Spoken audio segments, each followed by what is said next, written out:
Like many parts of western North Carolina, the situation in Banner Elk is desperate. This is what it looks like in Avery County as search and rescue teams try to reach those remote areas. WRAL's Liz McLaughlin is on the ground as the aftermath unfolds. Communities torn apart by Hurricane Helene are now putting the pieces back together. Here in Banner Elk, infrastructure dislodged with the rising water, and roads like the one behind me completely crumbled away. Power lines dangling, poles snapped in half. It may be a month before Mountain Electric can restore power in some areas. There are some places that the road's been completely demolished in like mile stretches, so it's going to be a little while on getting power restored to those remote locations that the road does not even exist now.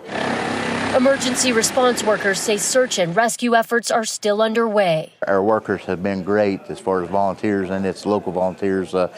They're tired. They need help with their families, so we're trying to get help in from the Red Cross. Those who survived the storm now face a second wave of threats.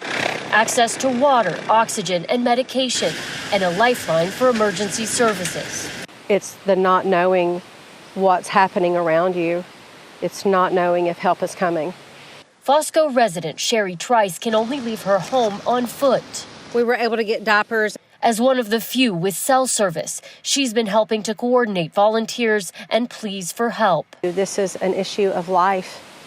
This is elderly people that are dying. These are children that don't have what they need. Despite limited resources, neighbors have been helping neighbors, and supplies have been pouring in from across the state to First Baptist Church in Newland, now a makeshift distribution center for those who can get there. This will be an ongoing effort for years. Now a focus on survival, with a long road to recovery ahead.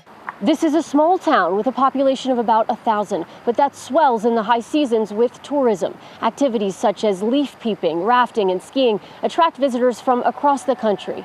Now, the recovery may deeply cut this area's economy, further hurting residents who are already hurting.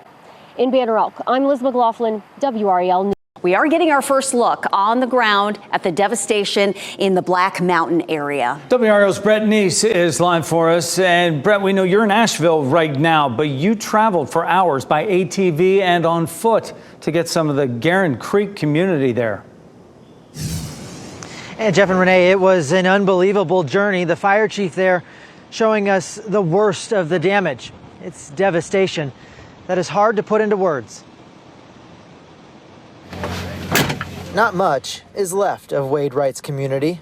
The longtime Guerin Creek fire chief is doing his best to stay focused on his job as chief, despite losing multiple family members. I know it'll hit eventually, but we still have our moments, but I try not to think about it right now because we got other things to take care of. The catastrophic flooding and mudslides ripped through without much notice last Friday. I realized we were stuck at the house.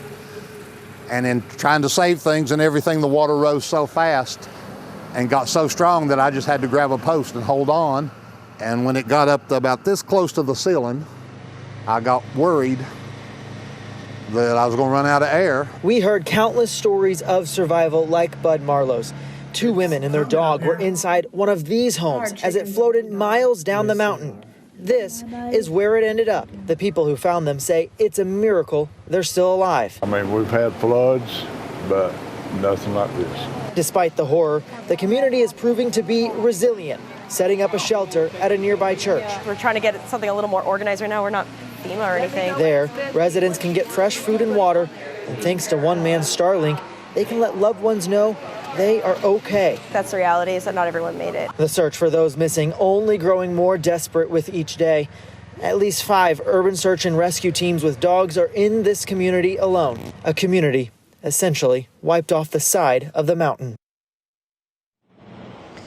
Chief Wright tells me that they have recovered 4 bodies at this point, and they know of at least 6 more people that are still missing.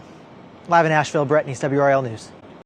Republican Lieutenant Governor Mark Robinson has been helping storm victims in western North Carolina, but he's now facing criticism for some of his actions and inactions. WRAL's Laura Levine joins us live from the Franklin County Sheriff's Office. Laura, we've learned Robinson didn't vote for Governor Roy Cooper's request for emergency services last week. Jeff, good morning. We're here at the Franklin County Sheriff's Office because this is where Lieutenant Governor Mark Robinson has really been working to get resources sent to Western North Carolina. Behind me, you can see there is a truck here. There's some supplies, cases of water. Later this morning, he's going to meet and join local officials to give an update on some of their relief efforts. But as you mentioned, posting on X in recent days, Robinson has called on Governor Roy Cooper to send more resources to people in the western part of the state. But WRAL has learned Robinson didn't vote for Cooper's request for emergency services last week. Now, when we asked Robinson's office why he didn't vote, his chief of staff sent a statement that didn't address the question.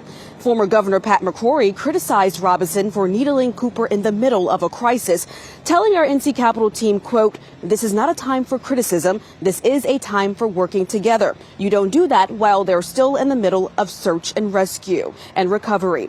Now, Robinson plans to talk more about his relief efforts again with this press conference beginning at 8:30 this morning.